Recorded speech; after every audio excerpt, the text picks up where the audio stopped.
ಇವತ್ತಿನ ಸಂಬಂಧಗಳು ಯಾಕೆ ಇಷ್ಟು ಕಷ್ಟವಾಗ್ತಿವಿ ಗೊತ್ತಾ?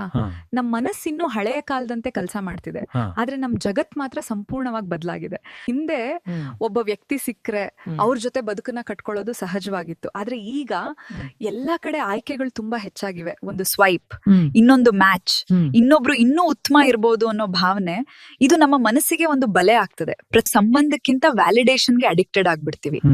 ನಿಜವಾದ ಪ್ರೀತಿ ನಿಧಾನವಾಗಿ ಬೆಳ್ಕೊಳ್ಳುತ್ತೆ, ಅದು ಸಹನೆ ಬೇಕು, ವಲ್ನರಬಿಲಿಟಿ ಬೇಕು. ಆದ್ರೆ ಸೋಷಿಯಲ್ ಮೀಡಿಯಾ ನಮ್ಗೆ ಫಾಸ್ಟ್ ಲವ್ ತೋರಿಸ್ತದೆ, ಪರ್ಫೆಕ್ಟ್ ಲೈಫ್ ತೋರಿಸ್ತದೆ.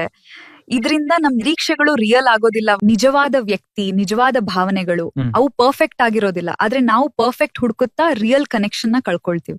ಮನಸ್ಸಿನೊಳಗೆ ಒಂದು ಅನುಮಾನ ಶುರುವಾಗ್ತದೆ, ನಮ್ ಸಂಬಂಧವನ್ನ ನಿಧಾನವಾಗಿ ದುರ್ಬಲ ಮಾಡ್ತವೆ. ಕೊನೆಗೆ ಎಲ್ಲಾ ಆಯ್ಕೆಗಳಿದ್ರು ನಾವು ಒಂಟಿತನವನ್ನ ಅನುಭವಿಸ್ತೀವಿ.